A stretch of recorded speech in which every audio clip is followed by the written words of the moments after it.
All right, welcome everybody. I'm Melvin, head of engineering at Octagon AI. We work on financial agents, and most recently we've also launched our MCP server. So I'll be telling you a little bit about that as well. But mostly we're going to talk about, or I'm going to share things about MCP servers today and how to develop them, how it actually works, the protocol, and some cool stuff using Cursor and Claude to actually develop them in this session today as well. Here's this link from my website if you want to know more about my background, or if you want to subscribe to my newsletter. I write about AI stuff a lot, particularly agentic stuff, where for companies that are trying to implement these new AI agentic workflows. That's the kind of the topic that I focus on. But I'm very curious if you can, if everyone can join this Slido and tell me in your own words what do you think MCP is? I imagine you've heard quite a lot about it in the recent few months, and I'm just curious to know what your current perception is of MCP, what you think it does, and what do you think it is. So I'll give a few minutes for people to enter their entries.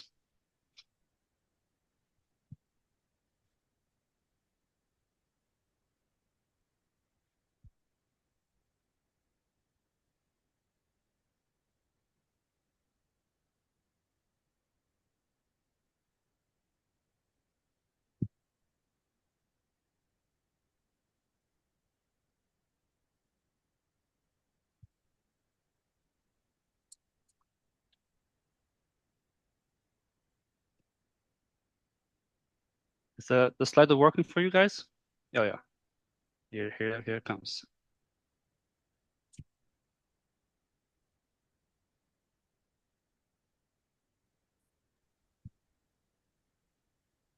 Yeah, I at have no least for idea. me, the MCP is a new term. I don't know it.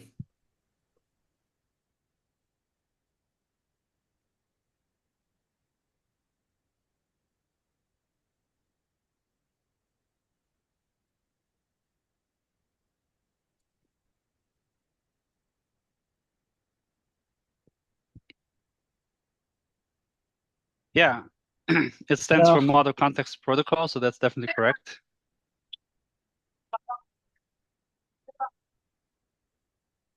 For most.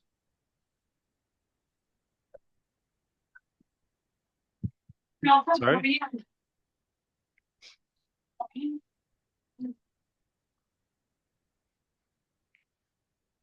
Yeah, so I think we have a few entries here. Model Context Protocol, and that's correct. And this was announced by Anthropic last year. Anthropic is a very well-known AI company, most notably known as being like the biggest competitor of OpenAI. It was actually started by former employees of OpenAI, and a small team at Anthropic, they developed they've open sourced this model context protocol, and because they recognize that there was not a single open standard in this community so far on how to communicate with other AI agents, or connecting AI agents with other systems, ranging from APIs, which is the most common use case, but also other systems, local applications. So it's actually a very ambitious protocol, very forward-looking. They're trying to solve problems that will still last a couple years from now, and that's really the goal for this. And the unique thing about this is the open standard, so it's not really tied to Anthropic, so other companies can embrace it as well and start using it. And when they initially announced this, nobody really paid much attention. It was a cool protocol to have, but it was also initially perceived as a little bit too complicated because they're trying to cover a lot of use cases, and some of the use cases are even not as prevalent today. It might be problems that we encounter a couple of years from now when there's lots more AI agents talking to each other. But they were really ambitious from the start to cover a lot of use cases. But that also made it a little bit hard to understand and implement, and a lot of people were just confused. And as you see from the initial poll that we just did, um, people are still confused about what this is. So that I'm hoping to clarify that today as well. But very recently, so it took a few months to really caught on, but since about March this year, it really took on like a mainstream uh, um, subject. Everybody's talking about it. A lot of companies are doing something with it. So really, within 6 months from announcement to where we are right now, it's really become very popular. And a lot of companies are embracing it and announcing almost every week there's a new company announcing their MCP server. And even their big competitor, OpenAI, finally recognized, they should also jump on this MCP train, and they don't let their ego in the way, so to speak.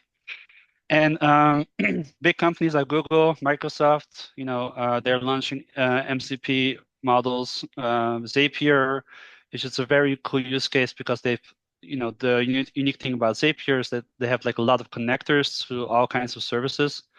I believe more than 5,000 right now.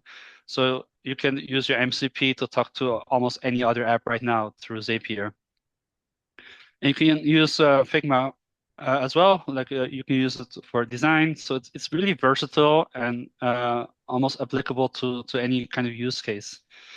There's also a little bit of hype, of course. So as you see on the right, if you want to get the attention today, you should launch your MCP server. We just launched our MCP server. We're getting a lot of organic traffic from it, so there's definitely a lot of interest and attention, and in general, a good idea to jump on this train if you want to get some distribution for your own app. And I'll show you a couple of cool examples that I've seen. This example is a Blender MCP, which is Blender is like a 3D design program. And if you're not familiar with 3D design, it's typically very hard to learn. It takes about a year, like a year learning curve on how to come up with these 3D models, understand the program. But now it's just as easy as just writing a couple prompts, and then you can become like a 3D designer. So that's really the powerful uh, use case of MCPs, allowing you to do things that was not possible before.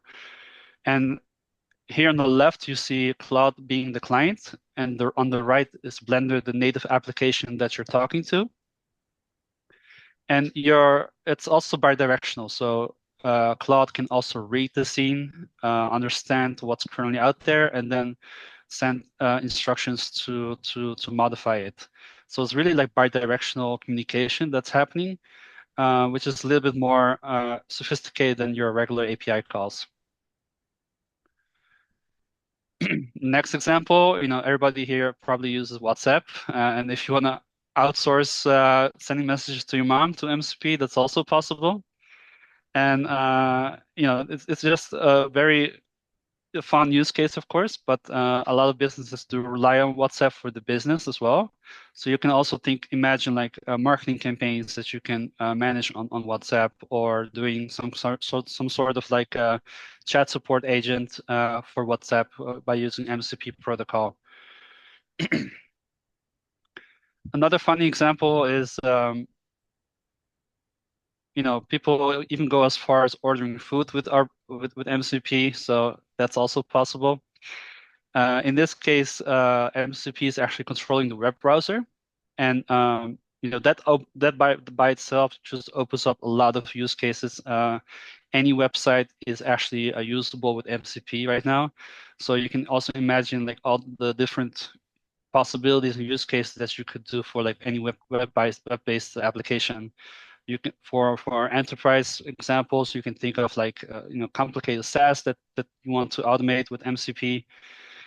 So that's really all in the realm of possibilities with MCP. And this is Cursor on the left that you see.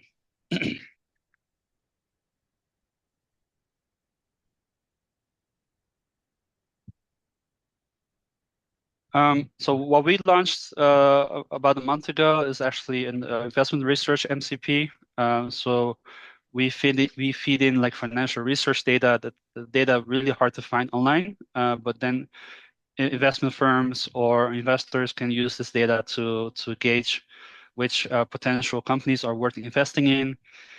You can do all kinds of analysis on public companies. So on like Google or Nvidia, you can get like stock data.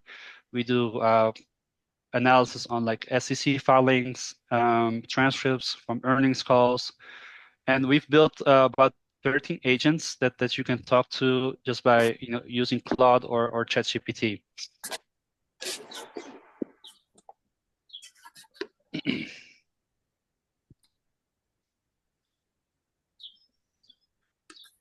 And by the way, if you have any questions, you can use that same Slido link. I'll cover all the questions at the end as well during the Q&A. But yeah, the general MCP architecture is basically very standard client-server architecture, where the host in this case being like a Claude or Cursor or any kind of MCP supportive host. That MCP client is then using the MCP protocol to talk to MCP server. And the MCP server then, communicates with either local servers or remote servers through different transport protocols to get the response back to the client. And as you notice, this gray box is all happening on your computer. That's by purpose, by design, because in this way you can also then support native applications control, like you've seen in the examples I've shown so far. And web APIs are always an option, of course, so that also opens up a lot of use cases. But really, this hybrid approach of being able to control native applications on your computer and web APIs just opens up, the maximum possible possibilities that you can interface with.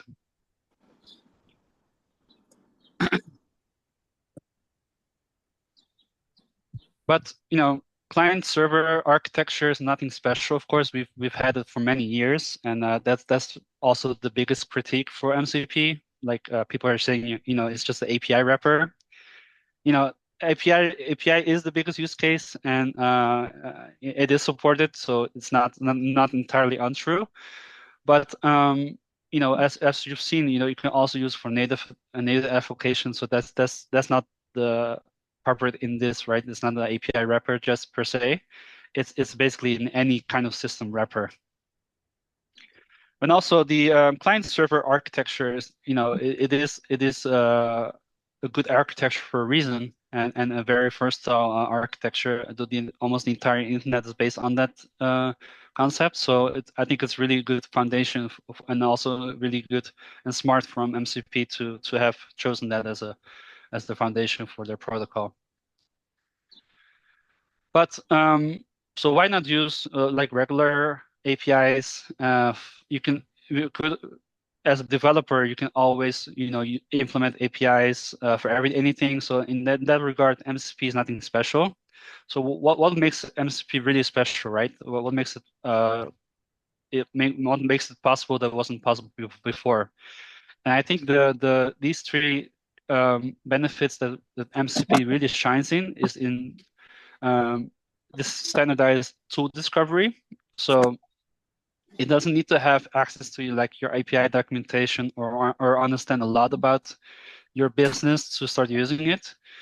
It's very standardized, so you can plug it into any MCP client that supports the protocol, and you just simply expose the tools that are available to that client. Invocation, so it's also pretty standardized on how to call these tools. There's nothing special, just like a list of parameters that you can specify as a service, and saying, this function accepts these parameters, and then the LM will actually read the context, the description, and understand on how to use these functions because of that description. So that makes it, very easy to implement. It doesn't need to have access to your API documentation to understand how to talk to your API. And the third one is, as you've seen from these examples, you can message your mom or you can order food in Uber Eats. It's really goes really deep in terms of like flexibility and what you can do with it. But because it's standardized, you can plug it into any client. It makes it really powerful. And it's not just one client talking to one server. Potentially you could combine multiple servers, and then you're basically able to mix and match multiple servers together for even more powerful use cases. Um, This is the core list of concepts and capabilities that the protocol is based on. So it consists of tools, which is mostly which functions the MCP client is able to execute. This also supports resources, so you can actually share files between servers and clients. This is very powerful for if for example, if you want to grab a list of data from the database, put it in a spreadsheet, do some manipulation on the spreadsheet, and then send it back to the server for storage. Those are the use cases that you can actually do within this protocol. It's also standardized, so if you do like a lot of data manipulation on files, it's really a useful concept to have. Some workflows are more complicated than others. So we've so far talked about mostly like one-step one-step flows, where you have one function call. But if you're doing something like a mortgage application, it has like multiple steps, very complicated workflows. In that case, you might want to share like prompts that the client can use to basically define the interaction or the command for that interaction. So could be that mortgage application needs some fields defined in a certain way. The server actually shares the prompt template with the client, so the client can then use that prompt template to act on that. Uh, I'll tell a little bit more about those concepts later as well. Discovery. So far we've talked about like static lists of tools that the client has access to, but if you have a very sophisticated API, for example, Stripe API with 50 to 100 endpoints, it might be too overwhelming to expose everything at once. So in this case, you can dynamically manipulate the list of tools that are available to the MCP client. And even make it dynamic. So let's say with the Stripe example, this person's only interested in creating a subscription, then the server can then only expose the subscription relevant parts of the tools. So this really for bigger companies to manage the number of tools that it exposes to the client, so it doesn't overwhelm it. Next one, sampling is it's a little bit hard concept to understand because it's not really a use case that's used a lot these days, maybe in the future, but it's basically using the client as the authoritative decision maker before the server continues. So this is more like a human in the loop where the server checks with the client, is this really what you want to do? This is very useful for like very sensitive use cases where you need some human input or from like an expert LLM that can actually make those decisions for you. And Roots is also, I think it's more like enterprise level, where you can say, okay, this client only has access to this namespace on the server. I think it's more like enterprise use case. And because this protocol is so new, a lot of these tools are not even covered in most clients. The most popular ones, of course, the tools. Almost every client supports that. Resources and prompts are about a third of the clients. Discovery is about 12%, and sampling and routes are less than 10%. And as you see here on the right, not even Cloud, the company that invented this protocol is supporting all of these functions just yet. It just kind of tells me, it is slightly over ambitious, forward, future thinking, like maybe solving problems that might occur in the future. But it also just kind of tells you, if you just focus on tools, that's probably sufficient for most cases, right? And then there's some couple things that you could use, but you don't have to use everything. It's definitely up to you what you find interesting and what you could use for your own implementation. So I'm mostly going to be talking about the tools because I think that's the most popular and most relevant use case. And I'll tell you a little bit more in depth about the tools.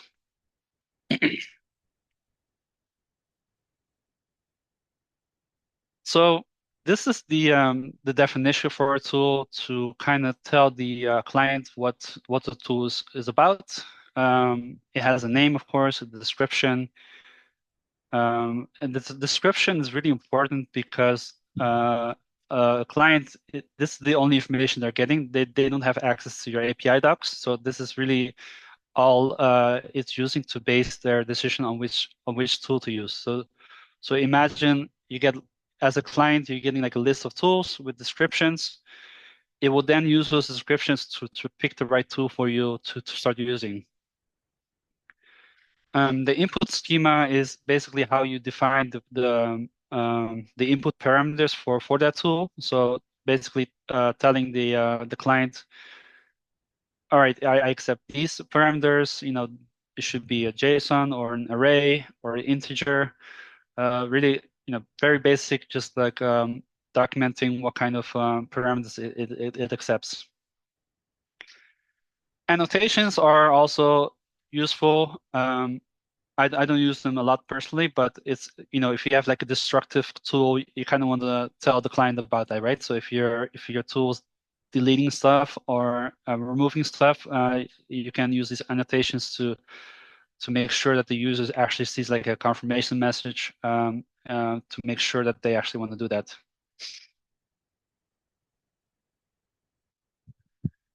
So this is actually this is a MCP server, pretty much already.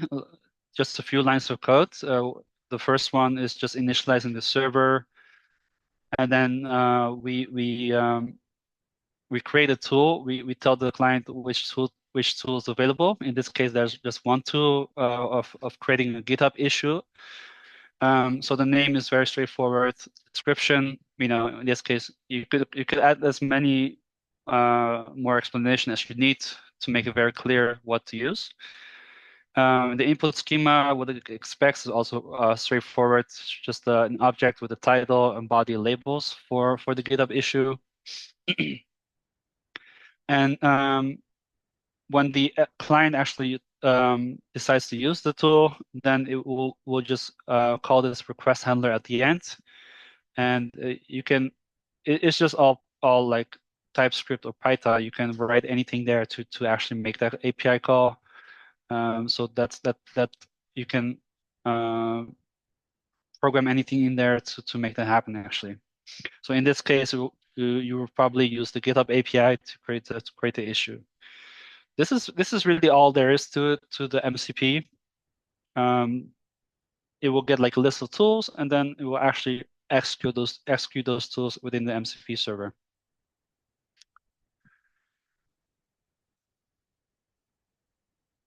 And yeah, and best practices with the tools, as I mentioned, you need to be very descriptive.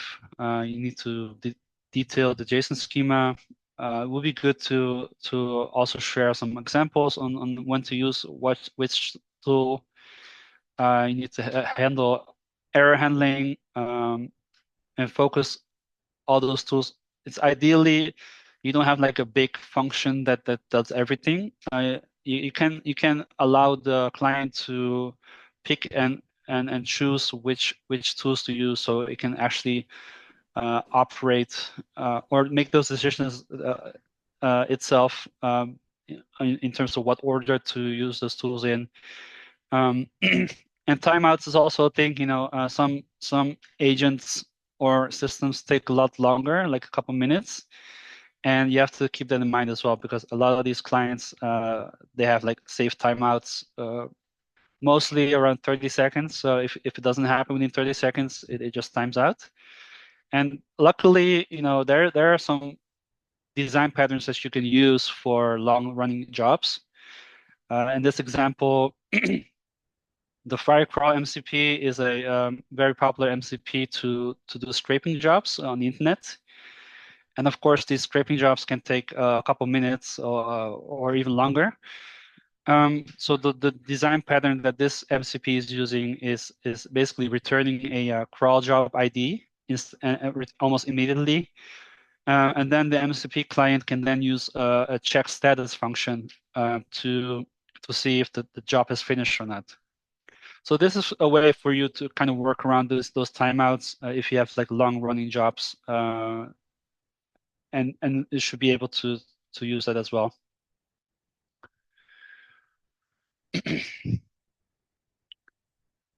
Of course, security, the MCP protocol itself, just allows you to do everything almost. So you are responsible for making sure your code is secure, and some things like sanitization, injection prevention, access control is all up to you basically.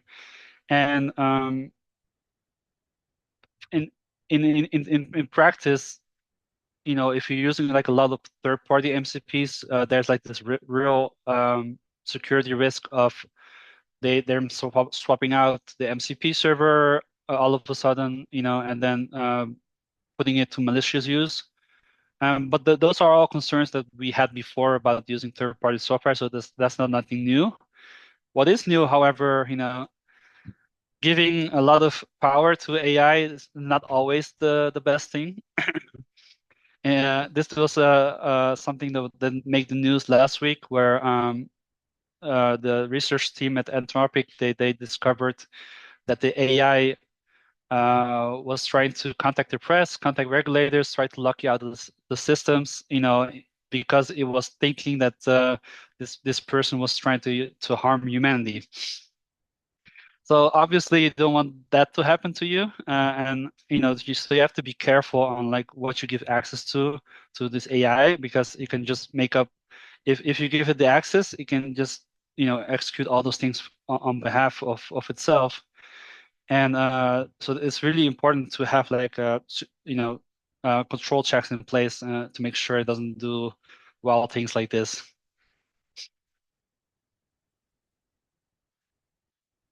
Yeah, and then as I mentioned before, annotations are helpful to especially destructive use cases like ruining your life or deleting a file. You kind of want to know about that upfront. And the second concept that's really useful, I think, is resources, where you can share files, database records, API responses, images. This is all structured in a very standardized way. So mostly just like resource URIs, where we already use like the paths that we used to, like a local file, a database path, or an internet link to a certain file. And there are some standardized encoding, UTF-8 for text and base64 for binary. For prompts, a little bit deeper into the prompts. So you can create very sophisticated workflows with this, allowing the user to select the prompt template to efficiently talk to these functions, I think the best analogy is like presets, in your email application, where you have like standardized ways of talking to the tool. Some tools are more sensitive to prompt formatting. They need to have some certain data to execute well. So in that case, you can tell the user on how to use that tool. Um, we don't have it in our MCP yet, but one use case that we could develop as Octagon, for example, is if we need to know if you're looking for information about the company, it would be great if you can pass in like the company ticker, the symbol for like NVIDIA will be NVDA, so we can actually look up that company for you. So that's like a couple the prompt requirements that you can then manage with the protocol. And another thing that you might have noticed already, if you're building AI tools, is like end users are not great at writing prompts in general.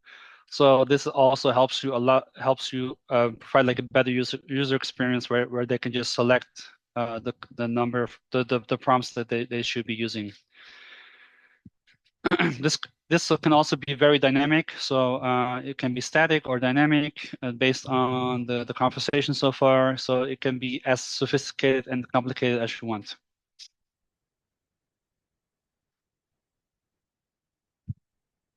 Discovery is also a very cool tool. I talked about it before, but really, this dynamic tooling that maybe even based on the context so far is I think it's a very cool usage. I have not seen many clients do this yet, but I think once the big enterprise companies like Google that has like a lot of APIs and tools in general, or Amazon AWS, where they have like lots of products.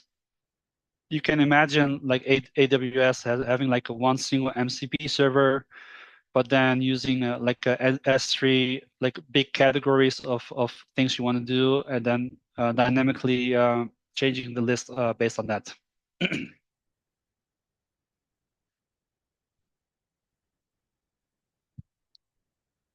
This is, I think, the one of the hardest concepts to understand. So sampling is really the human in the loop. And as you see from the numbers, it's like less than 10% that actually implements this. The reason why I think is because this is not a big concern yet in the world, but it might be 2 years from now, right? When there's lots more AI agents, and you don't, as you've seen earlier as well, you don't want those AI agents to make decisions all by themselves. So having this human in the loop for like critical business processes, for sensitive workflows, I think makes a lot of sense. And this just allows you to use the protocol to standardize that type of workflow as well.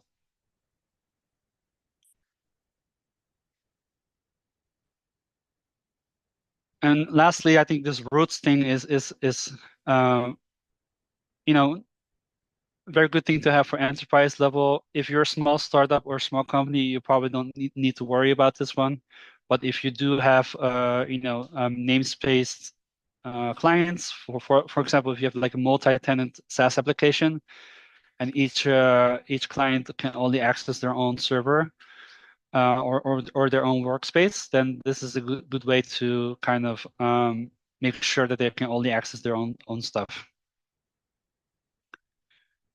And the benefit of using the protocol is that everything's standardized. So if you do run into this problem of, how do I segment my workspaces by user, they have this ready for you. Um, yeah, and then I'd like to talk about how does it technically work from transport and authentication. The protocol just standardizes on a lot of things, so you can use you can use that to your advantage to not have to reinvent the wheel for communication or authentication. Um, the protocol is primarily JSON RPC, which kind of is just like a JSON object formatted in a certain way. So when a client is making a request, it needs to format the request in on the left. So you see an ID to keep track of the request if you in case you're sending a lot of requests at the same time. Which method, so like your post, get, or delete, or update method, and which parameters. So which parameters do you want to send, right? The parameters will include everything that the function is expecting, for example, like the function name or the GitHub issue parameters that we talked about earlier. And then response is also very standardized. It returns with the same ID that you requested with. That's useful if you have a lot of requests or a lot of responses coming in, and you want to kind of match the responses with the requests. It has a result if it has any, or a standardized error code. So pretty straightforward, I would say. And MCP supports these two out of the box, these two transport types. Standard input output is mostly useful for like native, where you're talking to native applications. If you're trying to control like the browser or a third-party application, preferably I think it's best to use the standard input output transfer type. If you're doing anything like Ethernet related, I recommend using the HTTP service and events, where you can do server to client streaming, and also using it for everything that's based on the HTTP protocol. If you have even more custom transport types, if you're working on your own WebSockets, for example, MCP also supports like custom protocols. It's just that not commonly used. As long as you stick to like this message format, you should be able to use it. One thing that the MCP protocol does not solve for you, or does not care about, is authentication, because you know you don't need authentication for local native applications. So it really tries to be very broad, and authentication is only really needed if you're doing like remote services. So it's really up to you as a developer to come up with your authentication yourself. And the two most commonly used authentication methods in MCP clients today are just using like environment variables, where you can have like your API keys defined in the config to authenticate to these services, or using OAuth flow to authenticate your end users with your service. And the other consideration for MCP is by default it's local, right? Because they're trying to be as broad as possible. And one thing that if you're like an API developer, that's maybe not something that you're used to seeing, and that is that everything is long-lived and stateful by default. And they find this really important because it allows for bidirectionality. As you've seen in that Blender example, where you need to have also the server being able to talk to the client, asking for information, and the other way around. But that makes it life a little bit harder for us if we're used to like API deployments. Uh, like imagine having millions of users having all like a stateful session on the server. It's going to be hard to scale, right? So it's not the best practice if you're trying to scale up a service with MCP. In most cases, it's actually fine. Like if you have your local MCP server that is making the API calls, the stateless API calls, is just another another application that lives on your client's machine. And day to day is not that bad as it might seem at first sight. But they do recognize, if you're using like a managed service, like a SaaS, and you want to connect another MCP, obviously that needs to live somewhere, right? So very recently, they've started working on stateless remote MCPs. You might have heard of this. Cloud Web. So if you're using cloud from the web, you can start using this. And OpenAI has also announced that ChatGPT will support this. And if those two are providing it, those are very big players. So that will actually lead to a lot of development in space. Um, and as you can see, local MCP servers, there's already more than 13,000 MCP servers out there, and only 13 remote MCP servers so far. So it's very early stage for the remote MCPs, but I think it's going to be super powerful and it will grow. We recently started developing the remote MCP, hoping to launch this next week. So that will be that might be the 14th one. And then lastly, I want to just share, like, there's many clients right now. I think about 50 to 80 clients for MCP. But the two most popular one are Claude and Cursor. They have like the broadest support for MCP. So those are the two apps that I use the most to work with MCP. Frameworks, Google launched like a agent-to-agent protocol. It's not actually competing because they have native support for MCP as well. So and then OpenAI Agents SDK also came out I think a month ago or 2 months ago.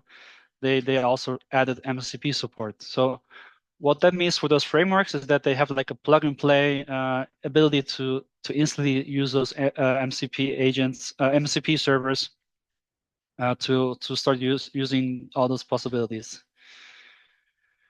For deployment, it's very new also, as well, but I like this service called Smithery, where you can actually deploy your local MCP, so the installation is a lot easier. For adoption reasons, it's really good. And MCP.so, and you have also a lot of other websites are more like a directory for MCP servers where you can find these MCP servers. There's also this GitHub repo, awesome MCP servers, that has like many, I think hundreds of MCP servers that you can check out. And if you're a developer, those just adding your MCP server to those directories helps a lot with traffic as well, and attention to your service. All right. I went a little bit over with the presentation, but I think we're still good with time. So now I actually want to show you on how to build this MCP server using Cursor. And we'll start completely from scratch. So let me change my screens here.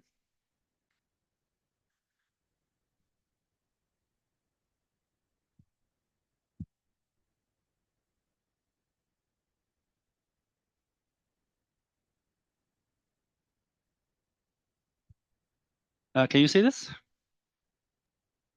Yes. Cool. So as I mentioned, we're completely starting from scratch. Or actually, let me share my entire screen so you can see all the steps.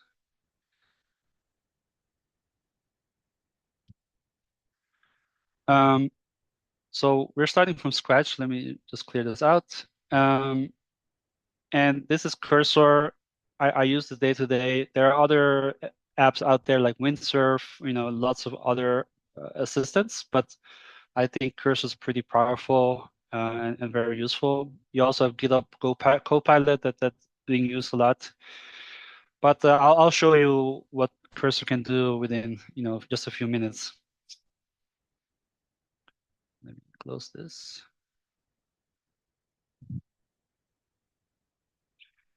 So when you're developing with Cursor or any AI tool in general, it all it comes down to is adding the right context.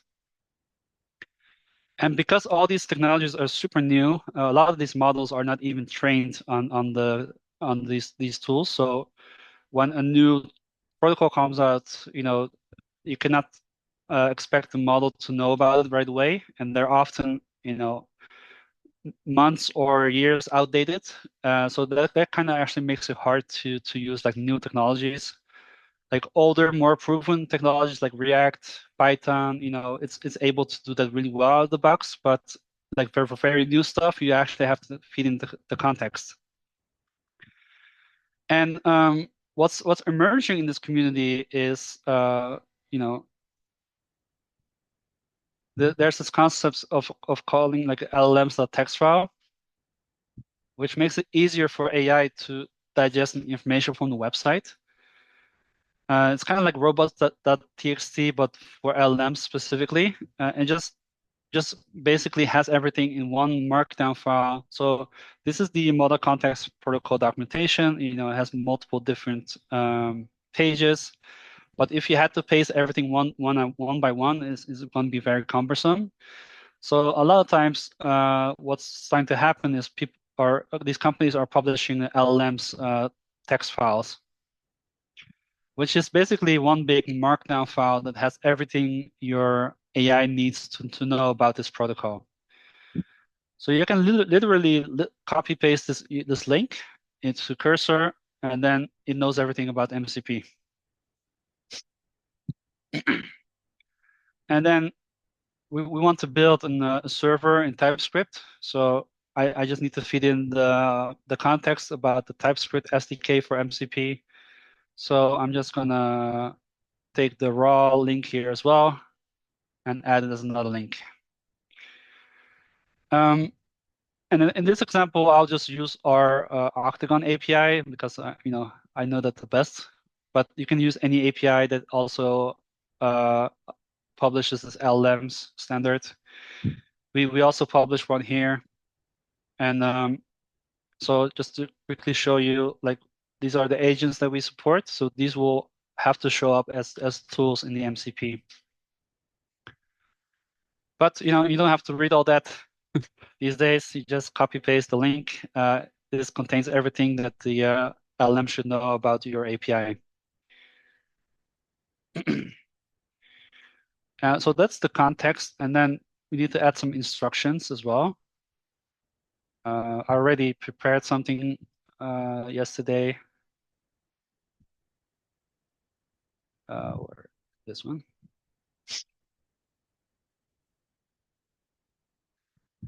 So what I basically wrote here is build the Octagon MCP server in TypeScript with the context below. Use Octagon API key as the environment variable to authenticate. Run the server once you're done writing the code. And then provide me the config details for Claude to connect to this local server. So this is like the configuration object that Claude expects to connect to this MCP server. Has the name of the MCP server, the commands to run the server, some arguments, and the environment variable. And this is a live demo, so let's see if it works. If not, we can fix it in real time as well. So now it starts building or reading the context. It starts building like the package JSON, all the files that you need for the server to work.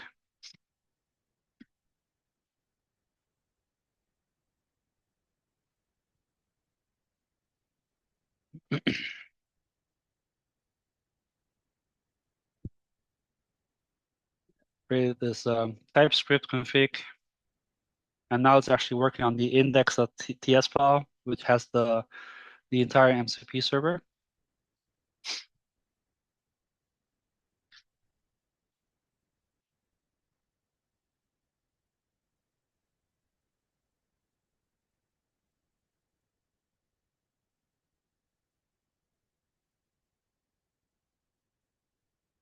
And I'm using the Claude 4 Opus Max model that came out last week. Very powerful model. I like it a lot. And as these companies come out with new models, it becomes better every time as well. So it created the this like the content of the MCP. It recognized all those agents we have with descriptions. Um, this is setting up the server with the API key from the environment variables. Um, this is basically a list of tools that it exposes. And as you can see, it just maps the this dictionary as tools that are available and just registers them with the server.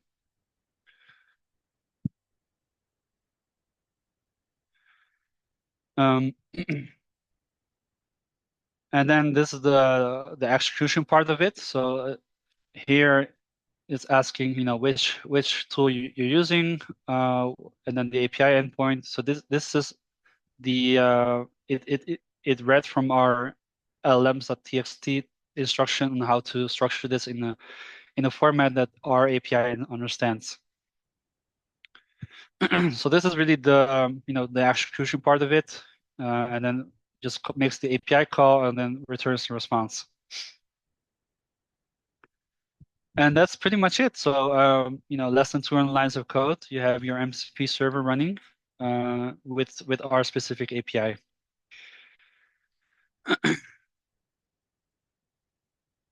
And it actually tested the server to see if it actually works. It says perfect that the server is running. And let me kill it and provide you with the proper configuration. So this is actually what you're seeing here is also kind of like the MCP approach, where this cursor thing can do multiple things from a single session. You can actually run commands on your command line. It can install dependencies for you. So it's not just about code completion, code generation. It actually does like all the work for you, even testing it, for you. So that makes it really, I could have gone on for a coffee break and come back, and it's ready for me, right? And this is the configuration that I need to now configure Claude with this MCP server. So let's see if it works.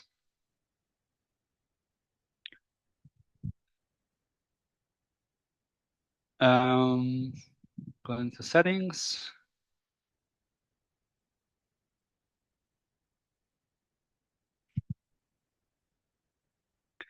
This is for our clients, it's a little bit too technical. I'm hoping they improve this user experience, but it is what it is right now. Like it's not something that we can fix right now, but you basically need to make this configuration object in your cloud settings to make this integration work. And hopefully with the remote MCP will be much more user friendly.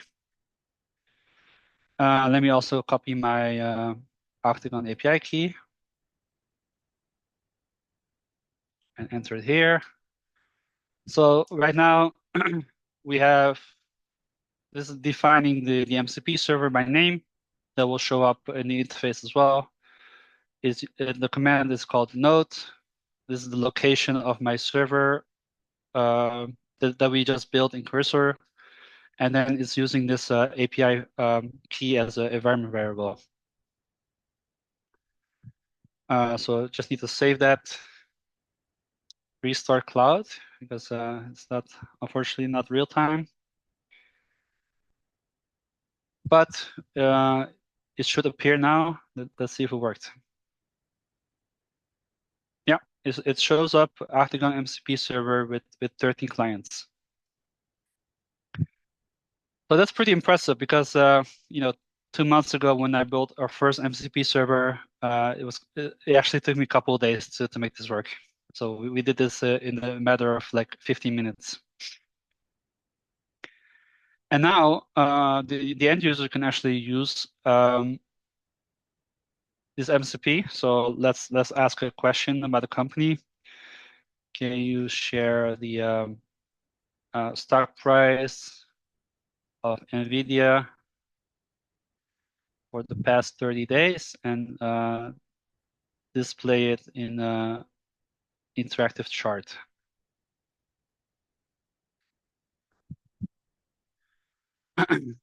So right now I did not specify anything about Octagon. So let's see if it actually recognizes that it has to use Octagon, and then it actually does, right? So that's basically based on the description here, where it knows, this agent can actually use stock market data. So I need to use this agent, this tool. Sometimes, when it doesn't do that, you either have to improve your description or nudge it in your prompt to say, hey, use the Octagon tool. But now it actually recognized the right agent to use, so let's allow this.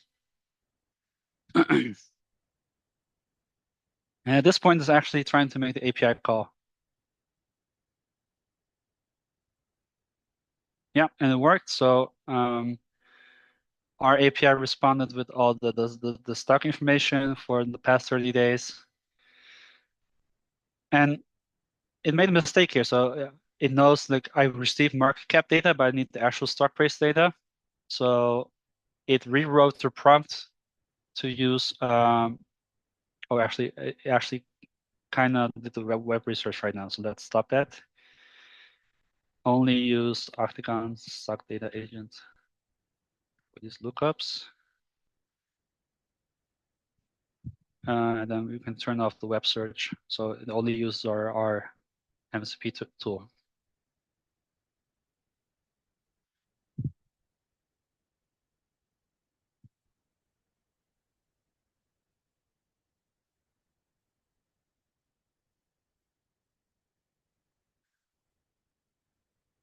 And this is something that you could use the prompts feature to improve the way this prompt is structured.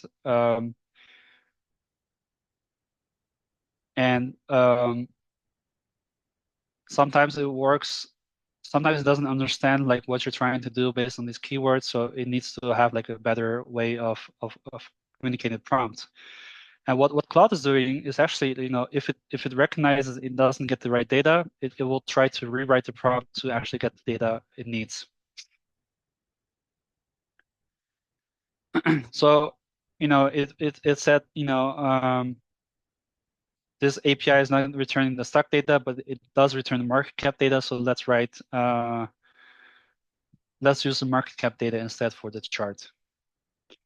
And this is also a pretty cool feature from Claude. You can write like custom apps on the spot to where Octagon provide the data, and then Claude actually allows you to write like a custom app to interact with the data.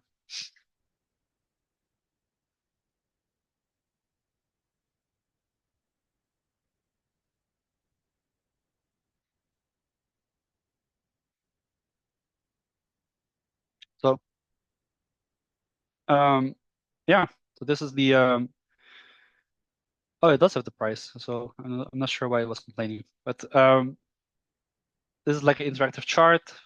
But the really the cool thing about this is that we provide the data as the MCP, and then Claude used that to come up with this application on the spot.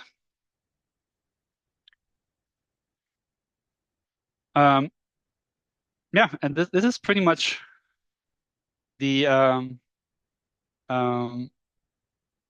cool stuff that you could do with this. You can also do other stuff with our other agents. So you have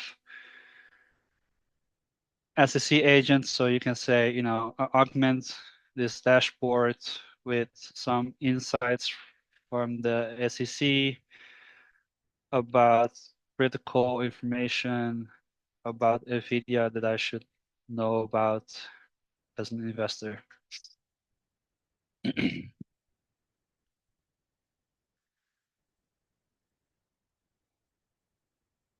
So, and this might be annoying, but this is really for the safety part of it. Every time you talk to a different agent, you have to allow it. You can allow once or allow always, but basically every time you use a new agent or new tool from MCP, you have to do this. And again, it picked the right tool because of the different question. So now it's using the SCC agent.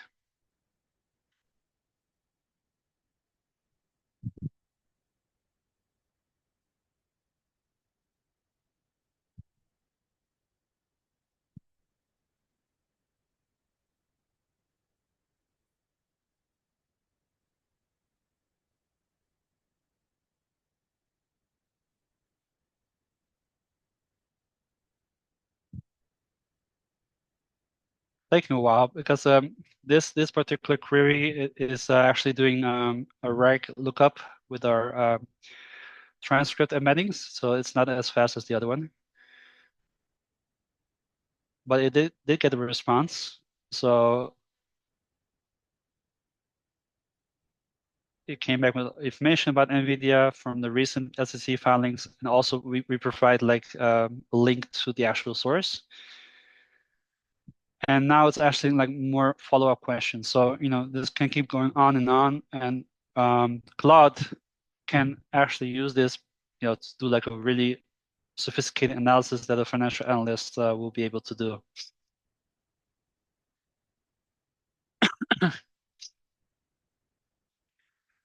And, as I mentioned before, this is very basic.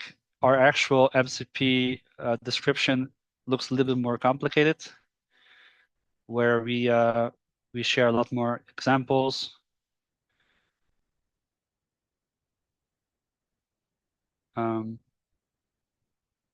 do you wrap this? So yeah, this is the line. This is, for example, the SSC agent, what it does, what kind of information it provides, until what time frame, what use cases it supports, example queries. So all these things help the client really make the right decision on how to use these tools.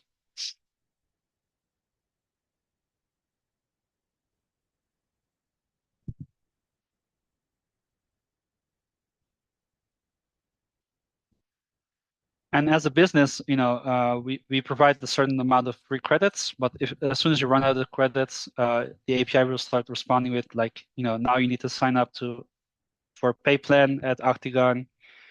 So you can use that as like your lead, like to get new clients as well, like paying clients.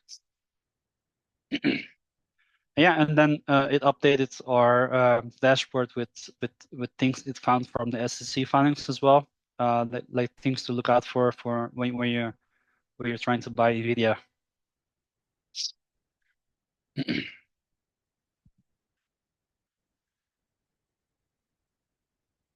Oh, this went by a lot faster than expected. So unless there's any requests for this part, we can move on to the Q&A, I think.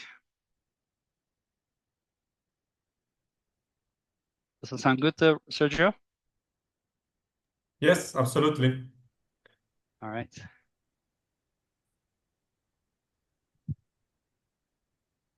So let's see if there's any questions. I don't see questions on the slider, but maybe people have questions in the chat or They can put it in the chat, yeah. as well if they want to.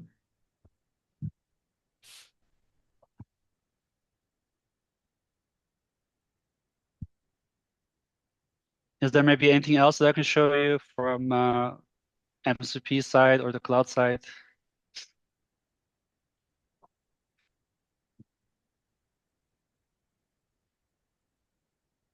Melvin, where do you see this going? What do you think is gonna be the next coming thing from in the same perspective? Well, sorry, I know Jafet has a question, but um, what do you? I know this now is just a guessing game, but Yeah. from your experience and what you're seeing at Octagon as well. Yeah. So I think we're at the very early stage of these agents, and this also right why it's a good time to jump into this opportunity of MCPs. We as a company are getting a lot of traction because we were one of the first ones to have MCP server, so that helps. But over time, I think in the next few years, you'll see an explosion in agents. So any business function, any business workflow you're thinking of will probably be handled by agents. And this will be the protocol to talk to have that communication with those agents. And even agents between themselves. So like at some point, you will not even be part of the loop. It will just use this protocol to standardize the communication between agent to agent. And I think the benefit is really, the standardization really makes it plug and play. I was just able to create the MCP server for Octagon that Claude can use, and Claude doesn't know anything about Octagon, but now it has like access to financial data, right? And next step is, maybe also connecting, your financial data with your local data room as a hedge fund, right?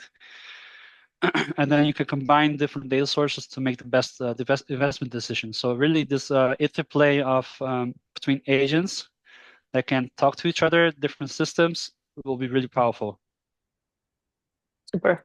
Do you see this as one of those skills that are gonna become a must-have for any technical position? I think right now we were talking the other day with some of our clients, and they were telling that their engineering teams were kind of panicking into like, oh my God, we're all going to be replaced, which we don't believe is the case in any way. But we do believe that we all need to embrace everything that we have in our hands to be able to like surf the wave, right? So do you think this is like one of the top MCP is one of the top things that every technical person needs to be very familiar with? Yeah, I think more from a business perspective, as you've seen, a lot of these companies are publishing the MCP service, so perhaps your clients are going to start asking for it, and then it will be good to know, this is what I can do, this is what we can offer to you, and these are the limitations, and this is the way it works, right? In regard to the other question about engineers feeling scared of, I think this is slightly different, but a very real concern. As you've seen, with one prompt in Cursor, we were able to do this, what would typically take a couple of days for an engineer, right? Mm-hmm.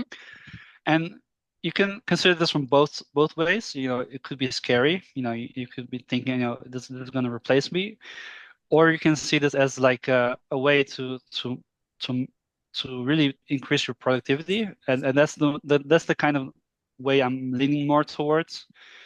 Where instead of taking a couple of days, now it takes you in 1 hour to do something for a client. But that means you can take on 10 more things within those couple of days than you were able to do before. So, and I think that the expectations will also grow from companies. Like right now, they're used to like 2-week sprints, right, for things to deliver.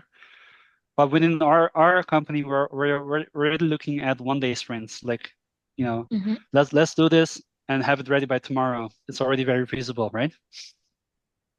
And so your skills as an engineer, I think, are still really valid, and especially if you know how to architect stuff.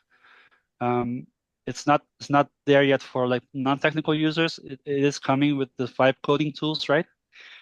But I think it does really still require like a senior engineer to really make the most use of these tools. The analogy that I use is like, if you were a 1x coder, now you're a 10x coder. Mm-hmm. But if you were a 10x coder, now you're like a 100x coder. So it really amplifies your capabilities and what you can do with it. Yeah, fascinating. Okay. I see Jafet with 2 questions there. Yeah. Can we deploy an MCP for free? Yes, I would say, the most MCPs we're seeing are published as open source on GitHub, and then the user just installs it on their machine. So in that sense, it's free. There's no like single authority or like an Apple review process that you have to think of. That also makes it a little bit dangerous if you're using these third-party tools. You got to make sure that that's from a reliable source. but it's basically up to you. And when it comes down to like remote MCP, you just have to find the servers that you can deploy this to. You can use like Cloudflare or Heroku to deploy these services. And how's MCP used in coding assistance? One example I've seen with Cursor, for example, is if you combine Cursor with Firecrawl, which is the scraping service, you can do things like I want to create a copy of the Airbnb website. The Firecrawl MCP will then scrape the Airbnb website, and then we'll pass the data on to the coding assistant, and then it gets more context on what to build. So that's really providing that context. Like I had to look up, I had to pass those, copy paste those links as a context manually. That will also be automatic very soon. So it will be able to just search the internet for the right documentation and write everything for you based on that context. The biggest limitation that these models have right now, they are becoming smarter, but they always have the limitation of they're trained on on outdated data.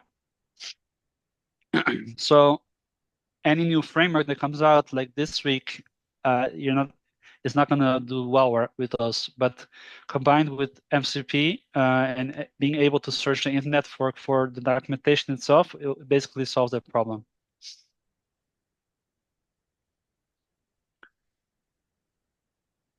Does that answer your question, Shafit? Yeah, yeah. Thank you. And Cool. and the other question is about how can I use MCP for coding as a coding assistant, right? It's like there is an integration with this coding assistant, or Yeah. So let me actually show you. Um,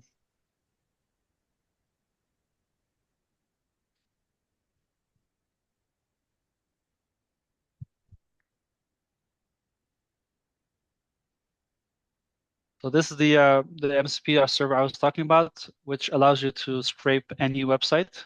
So if you add this to your cursor as an MCP server, it then will have access to that to be able to scrape any website in the same way as it does here. So this will be one of the you can see this as one of the MCP calls that it's making, and then you can scrape a website and then provide the context to the coding assistant, and then the coding assistant will then know what to do.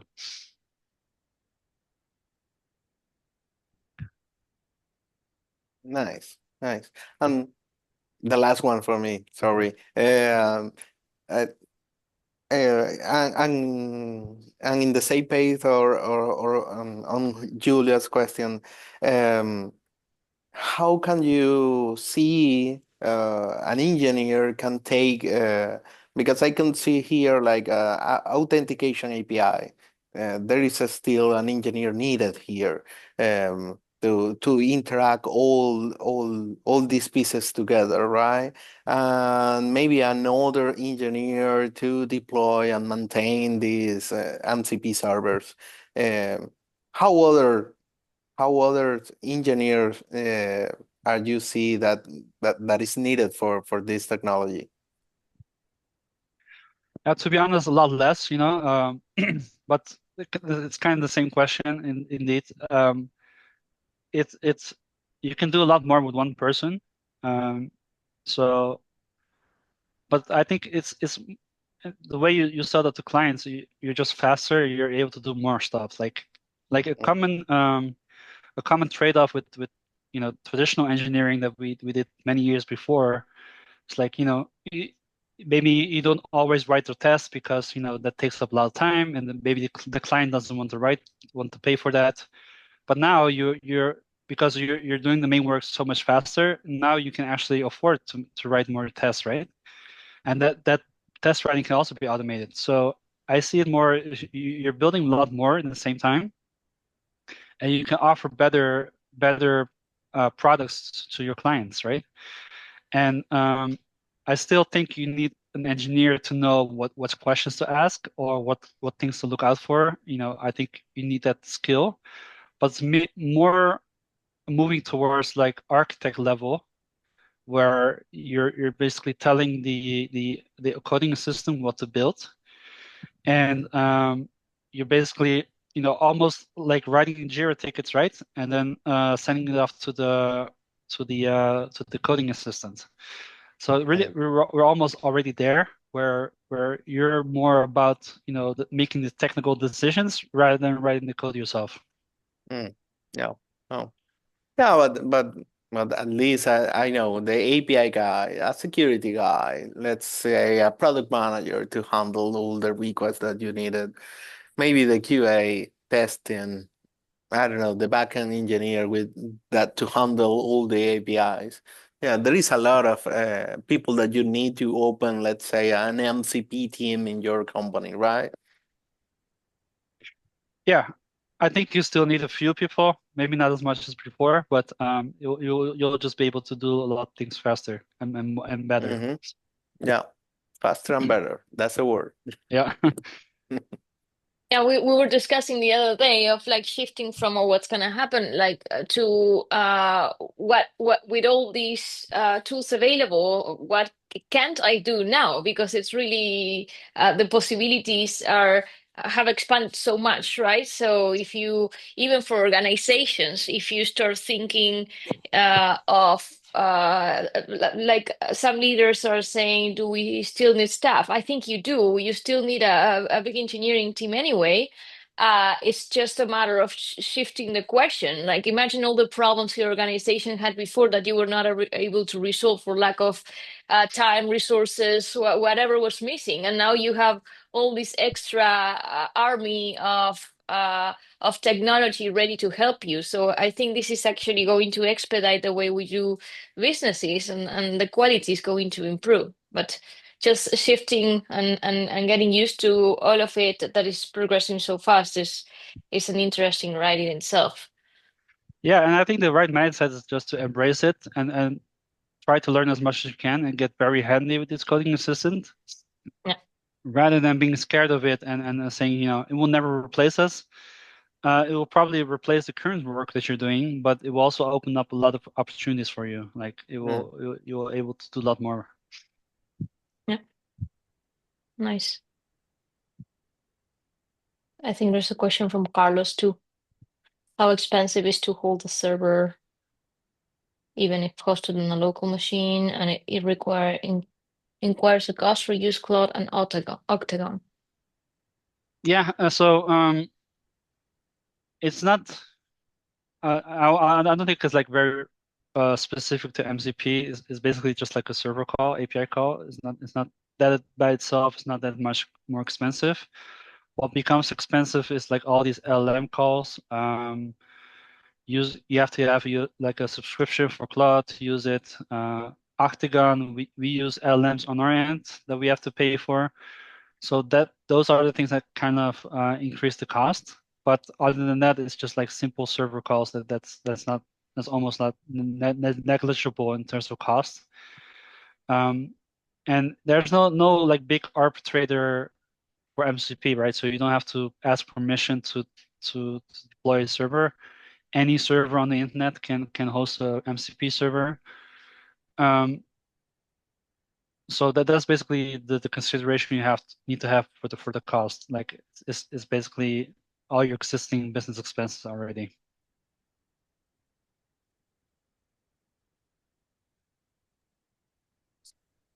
Yeah. Don't be shy. We can make the opportunity. We have here Melvin, who is incredibly wise. So if anyone has another question. Maybe from my side, and of course, not having that, not even close that deep knowledge and technical aspects, but knowing that, of course, with all these tools, with Cursor, with Claude, and anyone can get a first step in coding even without that technical background. In this case, where you were mentioning like a software engineer 1x with these tools, they could go to 10x, etc. But they will still, of course, need some overseeing and some refining of the code. based on your experience and when you were sharing, you just we all saw how fast you made it all happen in 15 minutes. So, but based on your experience, is this of course you need to fine tune it and check it, but how reliable is it for your day-to-day work with this tool? Yeah, for my team, we're like 90% AI generated code. And really comes down to, the final step is testing, reviewing the code, making sure it works. And this is a big change from like a year ago, like where I would say it was mostly like 50% when you need to correct and stuff like that. But that happens less and less, right? This recent model that I've used, it's already a lot better than the previous model. So every month it becomes better. So you kind of see this trend towards like it just becomes so good, right? But there's always things you can do to make it extra good. Is like, if you have if you have the right unit test, for example, then you can also trust the outputs, right? Even for review, there's this, you can use AI to review your code as well, and we actually use that in our team as well. But what it does is basically it doesn't change much for us. Like it just gives you like an extra eye, better review process. It gives you comments that you didn't even think about, so you can actually improve the code. Keep improving the code in the same time frame. You're just delivering better stuff.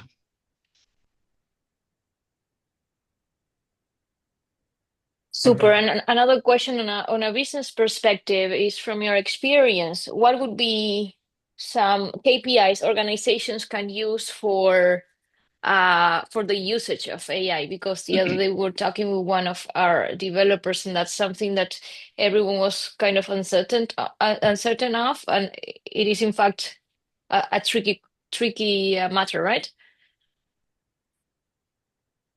Yeah.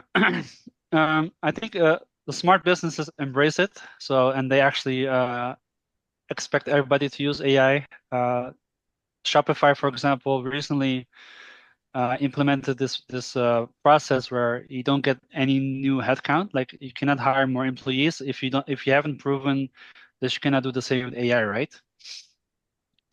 So it's a mix of setting expectations, embracing AI.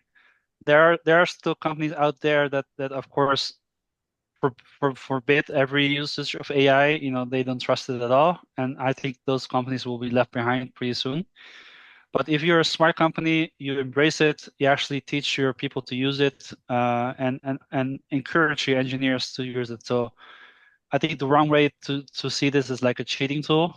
It's actually like more like an amplifier tool, right? And for a company perspective, from like leadership, the wrong way to go about this is like top down. Like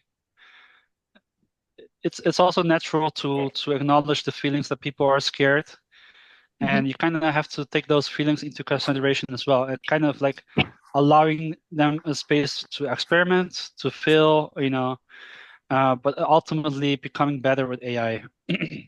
So that's kind of how I see it. Like you have to be supportive of AI, but also allow people to use it.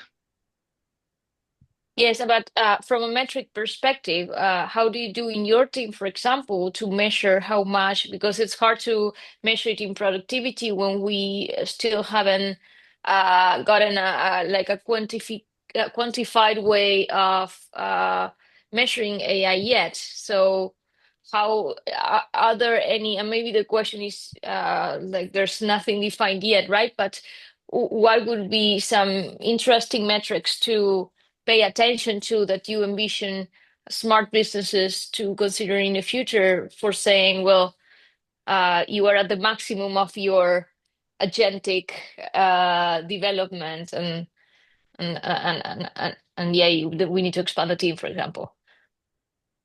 Yeah, I think just your traditional like engineering management metrics. For example, if you're using agile development, you have a metric called a story point velocity. So that's the amount of story points that your team could deliver. And I totally imagine if your team embraces AI, that velocity will increase. You'll be able to do more in those 2 weeks, right? And maybe even the 2 weeks is too long of a period, even with this new paradigm. Maybe so the expectations just ramp up because your client's expectations also ramp up, right? So instead of taking 2 weeks to deliver a feature, now it will take a couple of days. And there's no like real hard KPI that I can recommend. There's always like this ambiguous thing that you kind of have to feel almost. But if you're using like project management software to track like the story points or the task completed within a certain period, you'll see the number tick up if you do it well. Okay, so mostly on direct productivity, the same way we used to track the productivity of development before. Yeah. Okay, super. Another question. Since the code base generated in your company is almost 90%, how much of your time do you dedicate to refine the AI generated code base versus doing it yourself? Yeah, so this is where I think the expertise comes in. So I know how to prompt the AI to do things in a way that actually doesn't create like a lot of tech debt. I can give you like an example for that, like doing things in like an incremental way. Don't make too many changes at once, more like atomic changes, versus just like jumping into a file and ask it to change everything. That doesn't go well, and if you would try to do it yourself, it won't go well either. So this is where a lot of these vibe coders hit a wall. If you give like a non-technical person access to Cursor, they might initially come up with some interesting things, but then quickly hit a wall of like, it's doing something I didn't expect it to do, but how do I reverse it? So that's where I think your experience and expertise really shines in knowing how to prompt the coding assistant to do do things in a maintainable way. And this is also where I recommend embracing the AI coding assistant, because the first few times it will just do things you don't want. But if you have a habit of using this day to day, you get better at using these AI assistants as well, and it will overall be much better.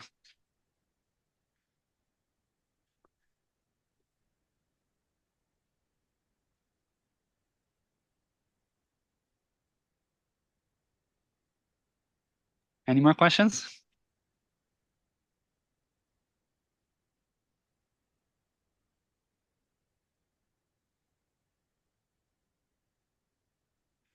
So was there a difference on the fill ratio with the AI generated code versus doing without it? I would say last year when these coding assistants came out, it was really painful. Like I would say 50 to 80% of the time it was doing something I didn't want, so you had to debug what it generated. The last few months it's become so good that I hardly see any mistakes anymore. As long as you provide the right context, it will actually write the code almost perfectly. This is really the example that writing this within 50 minutes in one prompt. It even a few months ago, it would take, even with the coding assistant, it would have taken me a couple attempts, and then it would not work. You will hit a bug, and it hallucinated. But now it's like almost like one-shot approach. Like it's like you write one prompt, you provide the right context, and it does everything for you. So that issue is becoming less of the issue.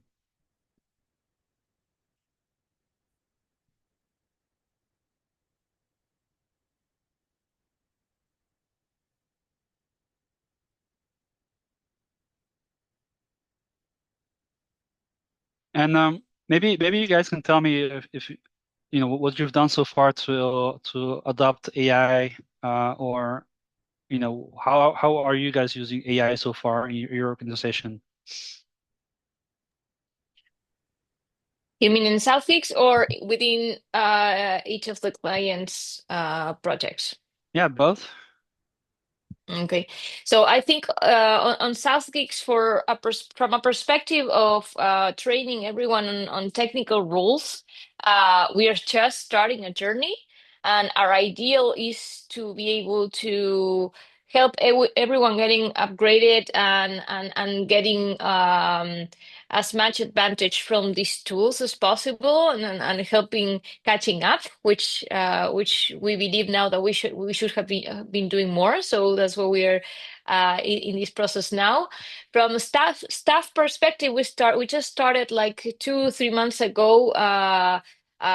Building agents for the operation, marketing, like the controlling and supervising our own processes, process definition, and it's been at the beginning it was very timid, I think. We started saying, "Oh, what can we do with this?" in a very curious way, and now the feeling I have, and I think maybe this resonates with others, is a little bit of feeling overwhelmed because there are so many things now that we can do and so many tools out there that every day you read, oh, you should be using this and this and that, and there's so much to do now that I think we are starting on the process of, okay, let's cool down and let's give some priority to this. How do we organize our roadmap to make the best of the tools?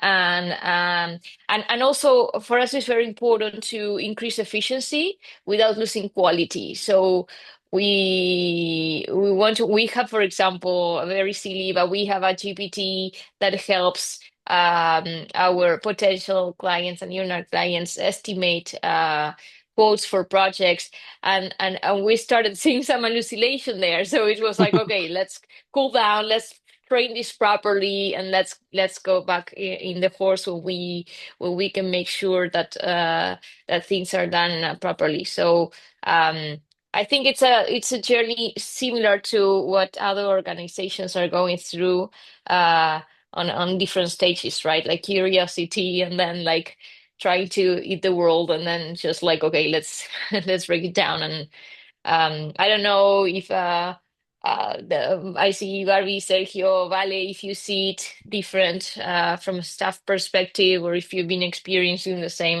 um, the same journey. No, I'm particularly an agents fan. So I see how lately I've like changed my mindset to think of processes in an agentic way, if you wish. So that's like as I don't have a technical background, and that's as far as I've gone, and I'm super happy with it. And it's like I can't imagine how it can get better than this. Like I'm like I'm curious what comes next, because with the all the evolution in the last couple of years, I see AI like so powerful that I can't imagine what comes next. I'm super excited for it. And also some of our clients are fintech and biotech. That has been consistent in the past, and these are industries that are so regulated and with a lot of sensitive data that I think that's something to observe as well, because some of our team members work for these organizations where even if they're very progressive, they are regulated and they need to maintain all their data within very closed environments. So that's for us something that we are putting a lot of attention on, just trying to investigate everything related to security around these tools, which right now seems to be so gray. I don't know, Melvin, how your clients at Octagon, the ones that are working with sensitive data, are dealing with these topics. Yeah, that's definitely top of mind. Even some big hedge funds that we talk to, finance is very regulated, of course. So what we commonly see for like enterprise or these sensitive kind of projects where they expect everything to live in their cloud, So you cannot use. Wait 1 second. They typically use like these open source models within their cloud and then freely talk to them. So that's no problem. And AWS and Azure, they have hosted versions of Cloud and ChatGPT that are like enterprise level grade that they also trust. So if you want to use OpenAI models or Anthropic, you can use those solutions as well. So, but I think it's really a skill of some DevOps knowledge of building these safe environments like these virtual private clouds or even on-prem. But that's also a headache. But that's basically the common theme that we're seeing is that like everything needs to live in their environment and then it's safe to use. But you kind of have this trade-offs, so you might not always be able to use the latest models. Like there's always these open source models are not always the best, right? So you might have the trade-off there. Yeah. Cool. And also, you mentioned DevOps. I think DevOps roles are going to be needed a lot for this purpose, and also on the data management roles, or everything that has to do with data anonymization is gonna become so critical, right? So Yeah. you'll be able to still use models without giving away the data. Yeah. Yeah, I think one other concern is like, can when you're using Cursor, for example, like, am I sending all my code to third-party company right now? Like all this IP that you want to protect. And Cursor actually has a way to also work with local models on your machine, so that takes away that concern. But yeah, there's always these trade-offs that you have to think about. Some companies, especially smaller, newer startups, are way more relaxed, where you can actually take full advantage. Yeah, makes sense. There's less to lose as well, right? So Yeah.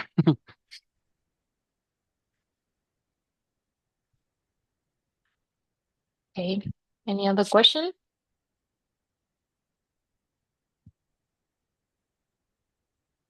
I think there are no questions left. Sorry.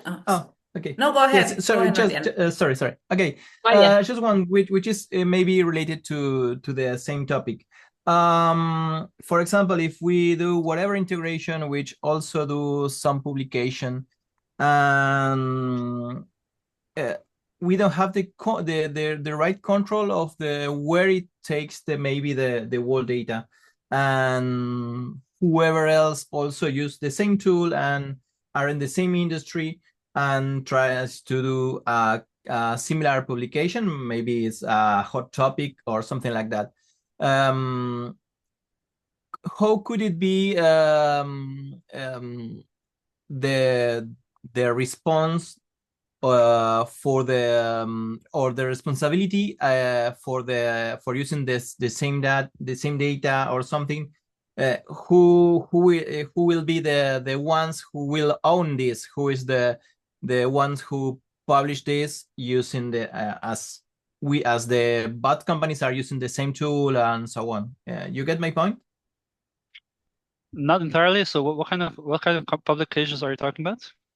I don't know, maybe whichever, it could be a tweet message, or it could be something like a publication in a specific web page, and the whole work is done by MCP. People could make their own I don't know, maybe their own configuration to get some publications, and two companies could get the same publication or similar publication at the same time, but both companies get the data from the same source, and the same application is the same responsible for doing the publication. So let's think, I don't know, maybe, hey, you invented this, who invented that? I mean, how you get in that position. So who are the MCP companies getting the responsibility to tell, hey, okay, both of you are use the same tool, and both of you are the right at the same time of the like the copyright or whatever of over the document, you know? Yeah. Because the data is invented at the same time. So who will be the real owner?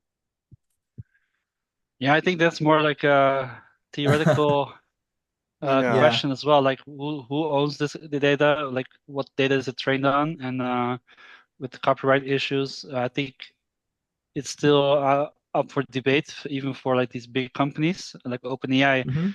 OpenAI is being sued by New York Times, for example, because they feel like they've copied those New York Times articles verbatim. I think it's more like a legal question, like more philosophical question, like if you train on the world's data, like who owns the data, right? And are you able to reuse that data in your outputs? I think for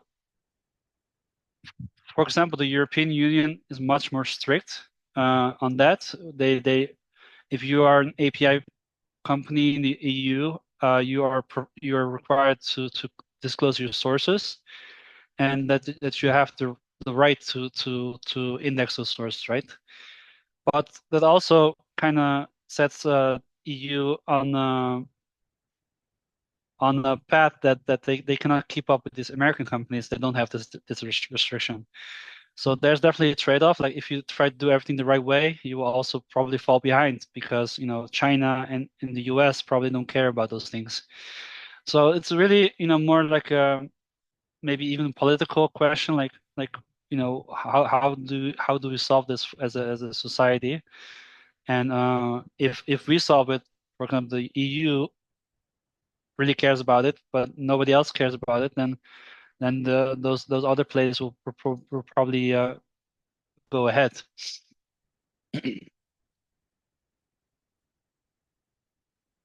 Yeah, I think it's an important question, but I'm not sure if I have the right answer for that. Yeah, so it becomes a little bit of a matter of competitiveness when some even countries cannot have their businesses adopting all the progress. Yeah. Yeah. It seems like these things regulate themselves anyway with economy, right? Because it's gonna be hard for a whole like economic system like the EU to just be left behind. Yeah, and you saw it a couple months ago with the Chinese DeepSeek model, which was censored for like these Chinese topics, of course. So at some point, it's gonna bleed into like politics and what do we find acceptable as a society to talk about. And in China, for example, it's not acceptable to talk about those certain topics. So the AI models will reflect that. But they at the same time they might be caring less about copyright, like indexing other countries' content, right? So, and I think the EU is really very cautious for good reason, but that also kind of hurts them at the same time because a lot of these other companies don't have a lot of other countries don't have the same restrictions. Yeah, and to answer to Mariano, it is like what I'm seeing is like you got an idea and you are the developer and you start developing it without AI, but I get the same idea and I got this AI tool and start working with AI and well, my speed to market was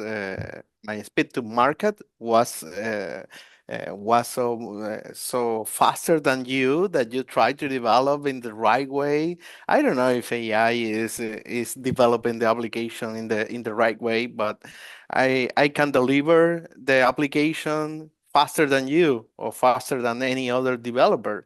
Yeah. And at that time I got the application, I deploy the app first in Google or maybe for Mac or something or for iPhone, and and and now the application is mine.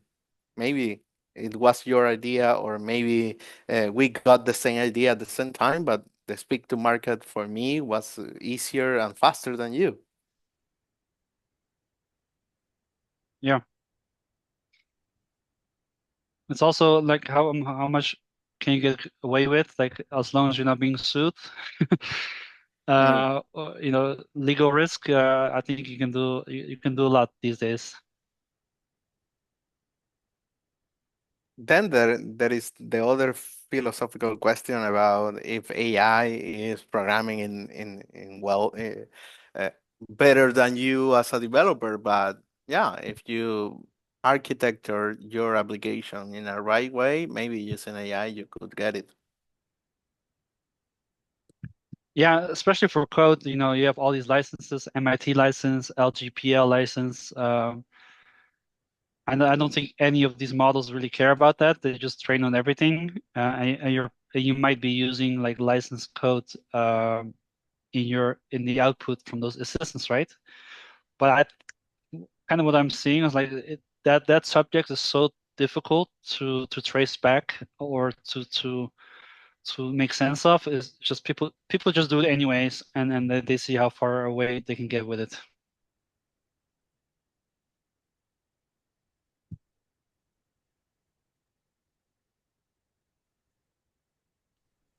Okay, one last question. Anyone?